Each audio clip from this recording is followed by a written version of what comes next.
Hello, very good morning to my dear students. Welcome to my channel science trip with Pallavi Sharma. तो previous video में हमने कहां तक बात की थी? हमने सब्लिमेशन तक की बात की थी।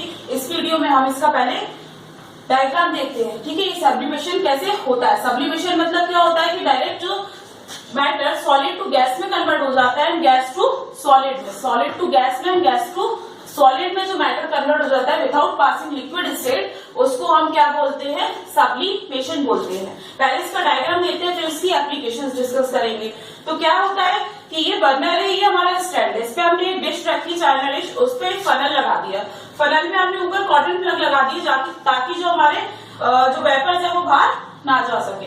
हमने यह सैंपल लिया, जैसा कि नैफ्थलीन पॉल ले लिया। ठीक है, तो नैफ्थलीन लिया तो उसके क्या हुआ कि जब हमने इसको हीट दी, ठीक है, जब इसको हीट दी तो ये वेपर्स बनके ऊपर की तरफ गए, ये वेपर्स बनके ऊपर की तरफ गए। हमने बीच में क्या लगा दिए? परफोरेटेड शीट लगा दिए जिसमें होल्स रहते हैं। तो इन होल्स में से ये वेपर्स बनके ऊपर की तरफ गए। बढ़ के कहते हैं ऊपर क्या लगा? कॉटन प्लग लगा, जिसकी वजह से कि जो वेपर्स है वो बाहर नहीं जा सकती। तो ये क्या हुआ? पहले तो सॉलिड टू वेपर्स में कन्वर्ट हुए without passing liquid state. Then जो वेपर है हमारी वो कहाँ पे कलेक्ट हो गई? फनल में चारों तरफ कलेक्ट हो गई, क्योंकि वो बाहर तो जा नहीं सकती। तो कहाँ पे? अंदर ये फनल के चारों तरफ कलेक्ट हो गई, जम गई। फिर क्या हुआ? जब ये ठंडी हुई तो किस में कन्वर्ट हो गई? वापस सॉलिड में कन्वर्ट हो गई, वापस सॉलिड में कन्वर्ट हो गई। एप्लीकेशंस क्या होती है हमारी सब्लिमेशन की कि जो इम्प्योरिटीज होती है उसको क्या करता है? सेटल डाउन करता है, निकालता है। और जो प्योर चीज होती है वो क्या हो जाती है? वेपर फॉर्म में कन्वर्ट हो जाती है। तो इसका क्या मतलब है कि जो इसमें जो इम्प्योरिटी थी, हमारे नैफ्थलीन में जो इम्प्योरिटी थी वो कहाँ पे रह गई? वो हमारी नीचे डिश में रह गई और सेटल डाउन हो गई, बैठ गई नीचे। और जो प्योर फॉर्म में था वो कहाँ पे हो गया? वो ऊपर वेपर फॉर्म में चला गया और यहाँ पे कलेक्ट हो गया, जो वापस सॉलिड में कन्वर्ट हो गया। Is that clear? इसके एप्लीकेशन क्या है? जो नॉन वॉलेटाइल मैटर होता है हमारा, जो नॉन वॉलेटाइल सब्सटेंस होता है वो कहाँ पे? नीचे वो वेपर फॉर्म में नहीं कन्वर्ट होता, वो हमारी डिश में ही रह जाता है। ठीक है, और जो वॉलेटाइल होता है, जो प्योर होता है, वो कहाँ पे? वो ऊपर चला जाता है वेपर फॉर्म में। और वो अगर हम इसको बंद करते हैं तो फिर से कलेक्ट हो जाता है किस फॉर्म में? सॉलिड फॉर्म में। ये तो हो गया आपका सब्लिमेशन का। सब्लिमेशन मीन्स प्योर करना चीज को। ओके, और अब हम बात करते हैं आपका नेक्स्ट टॉपिक की, scale of measuring temperature. Scale of measuring temperature, ये तो हो गया। ठीक है, सब्लिमेशन में अगर आपका या तो क्वेश्चन आ सकता है what is sublimation and right the applications of sublimation. और ये आपका ये डायग्राम एनसीईआरटी बुक में भी दिया हुआ है, तो ये डायग्राम आप बना सकते हैं। पूछ सकते हैं what is sublimation, explain with diagram, तो उसमें आप ये बना सकते हैं। अब हम बात करते हैं स्केल ऑफ मेजरिंग टेम्परेचर की। हम टेम्परेचर को किस स्केल से मेजर करते हैं, कैसे मेजर करते हैं हम टेम्परेचर को? तो कैसे मेजर करते हैं बेटा टेम्परेचर को? टेम्परेचर हम किस में मेजर करते हैं? थर्मोमीटर में। वी ऑल नो दैट कि टेम्परेचर किस में मेजर होता है? थर्मोमीटर में मेजर होता है। ठीक है, तो हमारी जो स्केल ऑफ मेजरिंग टेम्परेचर को मेजर करने की जो स्केल्स है वो 3 टाइप्स की होती है। कौन कौन सी होती है? First one is Celsius scale. इसका फॉर्मूला क्या होता है? इसको हम डिनोट करते हैं डिग्री सेल्सियस से। ओके, डिग्री सी से। और इसका जो फॉर्मूला होता है वो क्या होता है? Degree Celsius equal to Kelvin, K for Kelvin minus 273.0। इसको आप या तो 273.0 लिखिए या फिर आप 273 भी लिख सकते हैं, क्योंकि न्यूमेरिकल में आपको इजी पड़ता है। के माइनस 273। फिर दूसरी कौन सी होती है? फ़ारेनहाइट स्केल, जिसको हम डिग्री एफ से डिनोट करते हैं, डिग्री एफ से डिनोट करते हैं। इसका फॉर्मूला क्या होता है? Degree F equal to 9/5 degree Celsius plus 32 degree, ये इसका फॉर्मूला होता है। थर्ड स्केल कौन सी होती है? केल्विन स्केल, जिसे हम एसआई स्केल मानते हैं ऑफ टेम्परेचर। ओके, तो केल्विन स्केल को हम डिनोट करते हैं के से। इसका फॉर्मूला क्या होता है? K equals two degree Celsius plus 273.15। इसे भी हम डिग्री सेल्सियस प्लस 273 लिख सकते हैं। ओके, जब हम न्यूमेरिकल सॉल्व करते हैं तो इसके आपको डायरेक्ट न्यूमेरिकली आता है। इसका ऐसे कुछ नहीं आता कि कितने टाइप्स की स्केल है और ये क्या है, इसका डायरेक्ट आपको न्यूमेरिकल आता है। या तो वो आपको टेम्परेचर देंगे, आपको अगर वो सेल्सियस पूछेंगे तो वो केल्विन देंगे और आपको निकालना पड़ेगा डिग्री सेल्सियस। ठीक है, इसमें क्या है, इसमें आपको ये दे सकते हैं, या तो फ़ारेनहाइट दे सकते हैं, एफ दे सकते हैं गिवन, सी निकालना होगा, या सी दे सकते हैं, आपको एफ निकालना होगा। नेक्स्ट केल्विन स्केल में आपको क्या केल्विन टेम्परेचर देंगे डिग्री सेल्सियस में, और केल्विन आपको फाइंड करना पड़ेगा। जैसा कि आप बात करते हैं, एग्जाम्पल ले लेते हैं। आप मान लीजिए आपको कितना दिया है, गिवन है आपको टेम्परेचर केल्विन में कितना 200, कितना 200 केल्विन आपको टेम्परेचर गिवन है। कितना गिवन है, 200 केल्विन टेम्परेचर आपको गिवन है। अब आपको वो बोल रहा है कि find the degree Celsius temperature आपको फाइंड करना है, तो आप कैसे फाइंड करेंगे, आप डायरेक्ट फॉर्मूला लगाइए, डिग्री सेल्सियस इक्वल टू 200 के, पहले आप के फॉर्मूला लिखिए। कभी भी आप जब क्वेश्चन को सॉल्व करें तो उसमें पहले आप फॉर्मूला लिख लीजिए। ठीक है, कई बच्चे क्या करते हैं कि फॉर्मूला नहीं लिखते हैं, डायरेक्ट वो क्वेश्चन सॉल्व करना चालू कर देते हैं, बट उससे क्या है कि आपके जो मार्क्स है वो नहीं मिल पाते। अगर आपका क्वेश्चन गलत भी है तो आपने अगर फॉर्मूला लिखा है और सही फॉर्मेट में उसे लिखा है तो उससे कुछ ना कुछ मार्क्स तो मिलते ही मिलते हैं, आधा नंबर तो मिलता ही मिलता है। ठीक है, तो आप पहले क्या कीजिए, जो गिवन है वो लिख लीजिए, देन जो उसका फॉर्मूला है वो लिख लीजिए, और फिर अपना न्यूमेरिकल स्टार्ट कीजिए। क्या है, केल्विन माइनस 273। अब हमें पूछा गया है डिग्री सेल्सियस, तो क्या है, केल्विन कितना दिया है 200 माइनस 273, तो कितना हो जाएगा -73 डिग्री, -73 हो जाएगा। ठीक है, ये हो गया। इसी तरीके से न्यूमेरिकल का हम एक अलग से वीडियो बनाएंगे, उसमें आपके न्यूमेरिकल्स सॉल्व करवाएंगे। ठीक है, न्यूमेरिकल और जो आपके इस चैप्टर से रिलेटेड जो क्वेश्चन है उसे उस वीडियो में सॉल्व करेंगे। अभी आप देखिए, ये होते हैं स्केल ऑफ मेजरिंग टेम्परेचर, कितने टाइप्स की होती है, 3 टाइप्स की होती है आपकी, और ये इनके फॉर्मूले, इसके डायरेक्ट न्यूमेरिकल्स आते हैं। अब हम बात करते हैं नेक्स्ट टॉपिक की। नेक्स्ट टॉपिक क्या है आपका, लेटेंट हीट। लेटेंट हीट क्या होता है, लेटेंट मीन्स क्या होता है, लेटेंट मीन्स होता है बेटा हिडन। लेटेंट मीन्स होता है हिडन हीट। अब ये हिडन हीट कैसी होती है, हिडन मतलब क्या होता है, छुपा हुआ। ठीक है, छुपा हुआ। अब ये छुपी हुई हीट कैसी होती है उसको हम देखते हैं।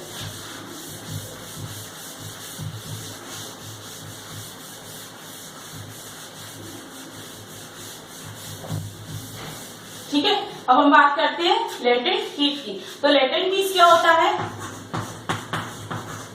लेटेंट मीन्स होता है हिडन, और हीट तो हिडन हीट, वो हीट जो हमको दिखाई ना दे। हिडन मतलब होता है छुपा हुआ, जो हमको दिखाई ना दे, इट इज नॉट विजिबल। अब लेटेंट हीट होती कैसी है ये देखते हैं। ठीक है, लेटेंट हीट की क्या डेफिनेशन है, it is the amount of heat which is given to any substance, it is the amount of heat which is given to any substance to change its phase या state। ठीक है, एक ही मतलब होता है। अगर यहाँ फेस लिखा है तो उसका भी मतलब है कि सॉलिड, लिक्विड और गैस। फेस मतलब एक फॉर्म से दूसरे फॉर्म में चेंज होना, state. It is the amount of heat which is given to any substance to change its phase at constant temperature is called latent heat. इसका क्या मतलब है कि एक अमाउंट ऑफ हीट हम दें which is given to any substance, किसी substance को हम दें उसके फेस को चेंज करने के लिए। ठीक है, किसी भी सब्सटेंस को अगर अमाउंट ऑफ हीट जो दे रहे हैं एक फेस से दूसरे फेस में चेंज करने के लिए, उसको हम क्या बोलते हैं, लेटेंट हीट। अब दे रहे हैं वो समझ में आ रहा है, पर वो छुपी हुई कैसे है ये हम देखते हैं। फेस चेंज का क्या कॉन्सेप्ट होता है, फेस चेंज कब होता है, एट कांस्टेंट टेम्परेचर पे होता है। कब होता है, जब भी फेस चेंज मतलब स्टेट चेंज, फेस चेंज मतलब स्टेट चेंज, स्टेट चेंज। अब स्टेट चेंज का क्या मतलब है, कि solid to liquid and liquid to gas. Solid to liquid में चेंज हो रहा है, लिक्विड टू गैस में चेंज हो रहा है, गैस टू लिक्विड में एंड लिक्विड टू सॉलिड में। इसे बोलते हैं एक फेज से दूसरे फेज में जाना, इसे बोलते हैं फेज चेंज करना, अपने फेज से दूसरे फेज में जाना, स्टेट चेंज करना। अब कैसे, ठीक है। तो लेटेंट हीट हमारी कितने टाइप्स की होती है? लेटेंट हीट होती है हमारी दो टाइप की। पहला होता है हमारा latent heat of fusion, latent heat of fusion, and second होता है हमारा latent heat of vaporisation, latent heat of vaporisation. दो टाइप की हमारी लेटेंट हीट होती है। पहली होती है हमारी latent heat of fusion and second होती है लेटेंट हीट ऑफ वेपराइजेशन। अब लेटेंट हीट ऑफ फ्यूजन का क्या मतलब होता है? लेटेंट हीट ऑफ फ्यूजन का मतलब होता है कि हमें एनर्जी जो रिक्वायर्ड हो रही है, the amount of energy is required to convert 1 kg of solid into the liquid state at any temperature is called latent heat. ठीक है, क्या है कि the amount of heat is required to convert solid to liquid, solid to liquid में convert करने के लिए जो अमाउंट ऑफ हीट हमको जरूरत पड़ रही है, क्या फेज चेंज करने के लिए, the amount of heat is required to convert solid state to liquid state at any temperature is known as latent heat of fusion। और ऐसे ही क्या होता है latent heat of vaporization, latent heat of vaporization, latent heat of vaporization में क्या होता है? ये तो होगी solid to liquid की। अब liquid to गैस में, liquid to गैस में कन्वर्ट करने को बोलते हैं latent heat of vaporisation. Vaporisation मतलब पता है, ठीक है। फ्यूजन मीन्स होता है मेल्ट होना, फ्यूजन मीन्स होता है मेल्ट होना। वेपराइजेशन मतलब क्या होता है? वेपर में कन्वर्ट होना, उड़ जाना। तो लिक्विड टू गैस स्टेट की बात चल रही है, और फ्यूजन में किसकी बात चल रही है? सॉलिड टू लिक्विड में कन्वर्ट होने की बात चल रही है। अब इसकी हम डेफिनेशन देखते हैं, ठीक है, और ब्रिज डायग्राम के साथ इसे समझते हैं। पहले हम डायग्राम के साथ समझ लेते हैं इसको, ठीक है। क्या होता है कि ये हमारा एक बीकर, ठीक है, ये एक बीकर और नीचे भी लगा है बर्नर, ये है हमारा बर्नर। इसमें ये हमारे सॉलिड के पार्टिकल्स हैं, ओके। ये हमारे क्या है? सॉलिड के पार्टिकल्स हैं, या आइस मान लीजिए। ये हमारी क्या है? आइस है, ये आइस है। और इसमें हम ये क्या, एक थर्मोमीटर लगा देते हैं। क्या लगाया हमने? थर्मोमीटर, ठीक है। क्या लगा दिया हमने? थर्मोमीटर। अब इसमें हम ये क्या मेजर कर रहे हैं? टेम्परेचर को। तो क्या पहले ये जो आइस का टेम्परेचर है वो कितना रहेगा? 0 डिग्री सेल्सियस रहेगा, 0 डिग्री सेल्सियस रहेगा। और ये जब मेल्ट होने लगी, यहां से जब इसे हीट मिलेगी, ये जो हीट मिल रही है इसे, ठीक है, ये जो हीट मिल रही है, तो इससे किस फॉर्म में कन्वर्ट होगी? इसको हमने हीट दी तो ये किस फॉर्म में कन्वर्ट हो गई? लिक्विड फॉर्म में कन्वर्ट हो गई, ठीक है। इसके जो पार्टिकल्स है वो किस फॉर्म में आ गए? लिक्विड के फॉर्म में आ गए। लिक्विड के पार्टिकल्स कैसे होते हैं? दूर दूर होते हैं, ठीक है। ये बर्नर है, अब ये बर्नर बंद नहीं किया, चालू है, ठीक है। और इसमें भी हमने एक थर्मोमीटर लगा दिया टेम्परेचर को नोटिस करने के लिए। क्या लगा दिया? थर्मोमीटर लगा दिया टेम्परेचर को नोटिस करने के लिए। अब क्या नोटिस करेंगे? इसमें भी हमारा कितना है? 0 डिग्री सेल्सियस है, जो आइस का है। और ये हमारा किस फॉर्म में आ गया? वाटर, लिक्विड के फॉर्म में आ गया। किस फॉर्म में आ गया? लिक्विड के फॉर्म में आ गया। ये हमारा आइस कैसी होती है? सॉलिड फॉर्म में होती है। तो क्या हुआ कि ये अपना फेस चेंज कर रहा है, सॉलिड टू, इसे हीट मिल रही है और ये सॉलिड टू लिक्विड स्टेट में अपना स्टेट में चेंज हो रहा है, ठीक है। तो क्या हो रहा है इसमें, ये हो रहा है हमारा लेटेंट हीट ऑफ फ्यूजन। एक सॉलिड स्टेट लिक्विड स्टेट में कन्वर्ट हो रहा है और इसको ये हीट मिल रही है। पर जो टेम्परेचर आप नोट करेंगे थर्मोमीटर में वो कितना रहेगा दोनों का, 0 डिग्री सेल्सियस रहेगा, ठीक है, 0 डिग्री सेल्सियस। इसका क्या मतलब है कि जब जो अमाउंट ऑफ हीट हम उसे दे रहे हैं, ठीक है, the amount of heat which is given to any substance to change it phase at constant temperature is called latent heat. इसको हम क्या बोलते हैं, लेटेंट हीट। एक जब भी कोई फेस चेंज करता है, जब भी कोई स्टेट अपने उसको चेंज करता है, फेस को चेंज करता है, तो किस टेम्परेचर पे करता है, कांस्टेंट टेम्परेचर पे। इसीलिए इसको जो हमने हीट दी, ये जो कैसी है थर्मोमीटर में, इनविजिबल है। थर्मोमीटर में कैसी है, इनविजिबल है। सॉलिड के पार्टिकल्स कैसे होते हैं, पास होते हैं। हमने इसको हीट दी तो क्या हुआ, ये लिक्विड स्टेट में कन्वर्ट हो गया। इसके पार्टिकल्स में क्या गैप हो गया, इंटरमॉलिक्यूलर फोर्स कैसा हो गया, कम हो गया।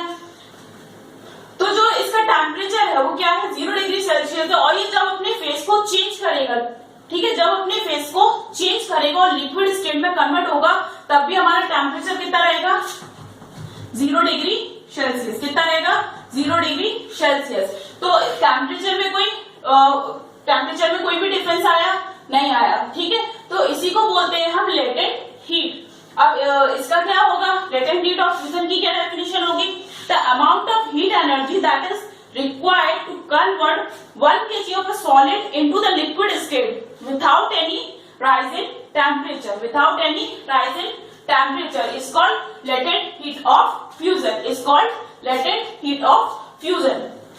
ऐसे ही हम बात करते हैं, ये हमारे वाटर के पार्टिकल्स, ये हमारे वाटर के पार्टिकल्स, ओके। ये थर्मोमीटर लगा है, ये क्या है, वाटर है, लिक्विड स्टेट। हमने इसको हीट दी तो किस में आ गया, गैस स्टेट में आ गया। किस में आ गया, गैस स्टेट में आ गया, मतलब वेपर बन गया। क्या बन गया, वेपर बन गया, ठीक है। अब क्या हुआ, इसमें भी हमने थर्मोमीटर लगा दिया और ये वाटर था, इसको हमने हीट दी, ये बॉइलिंग, मतलब ये बॉइल होना स्टार्ट हो गया। और ये जो इसका बॉइलिंग पॉइंट था वो कितना था, 100 डिग्री सेल्सियस। वाटर का बॉइलिंग पॉइंट कितना होता है, 100 डिग्री सेल्सियस। जिस पॉइंट पे ये अपना फेस चेंज करेगा, ठीक है, फेस चेंज मतलब जिस पॉइंट पे ये लिक्विड से वेपर बनना स्टार्ट हो जाएगा, लिक्विड से वेपर बनना स्टार्ट हो जाएगा,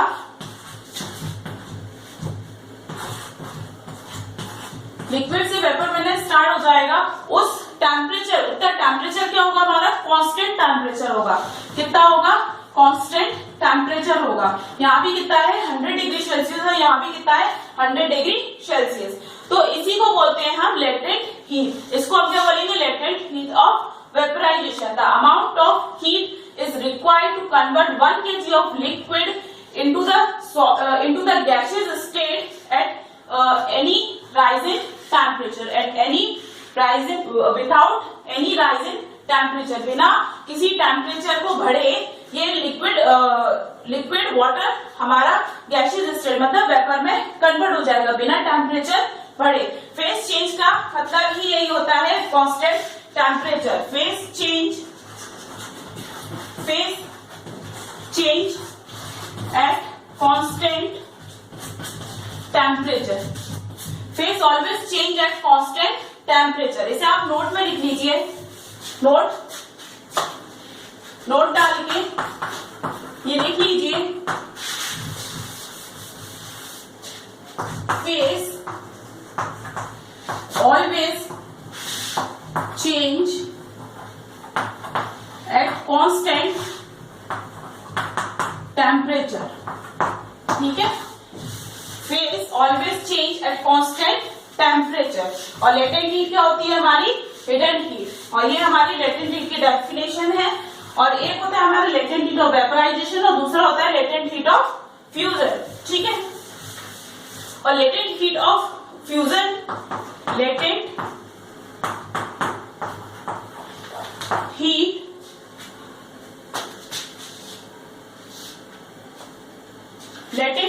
ऑफ फ्यूजन को हम याद करने के लिए क्या बोलते हैं बेटा? फजल भी बोलते हैं। एक मिनट रुकिए बेटा। हाँ, लेटेंट हीट ऑफ फ्यूजन को हम बोल सकते हैं फजल, याद करने के लिए। ठीक है, ये ट्रिक है।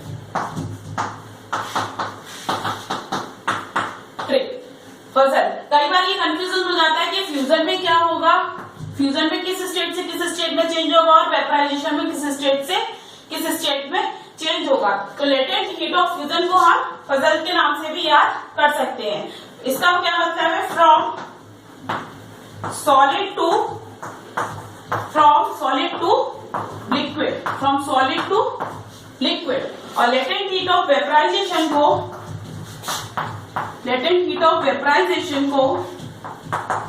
हम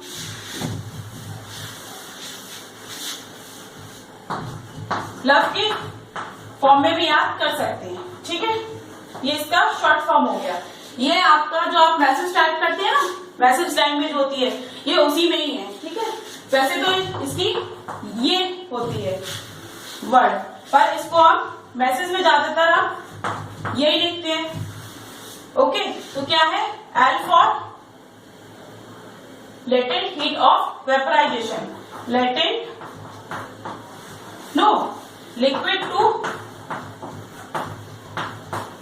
लिक्विड टू वेपर। क्या होगा? Liquid to vapour. तो ये दोनों से आप इजीली याद कर सकते हैं। पहली कौन सी है हमारी? फजल, और दूसरी लव। दो टाइप की लेटेंट हीट होती है हमारी। कौन कौन सी? फजल और love.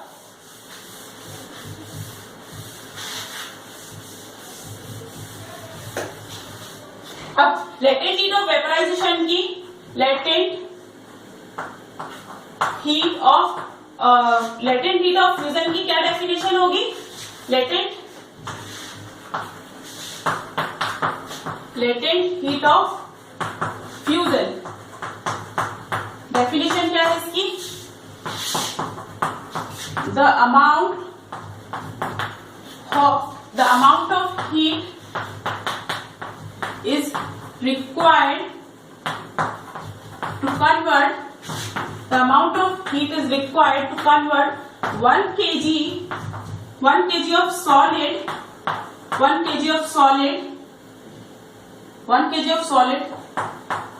into liquid state without any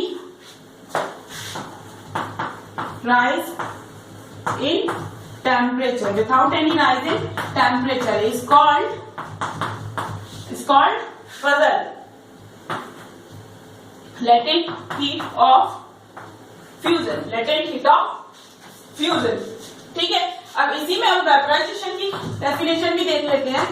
vaporisation की क्या डेफिनेशन होगी? The amount of heat is required to convert 1 kg of liquid, 1 kg of, किसी एक की डेफिनेशन याद कर लो, दूसरी अपने आप याद हो जाएगी। 1 kg of liquid into its gaseous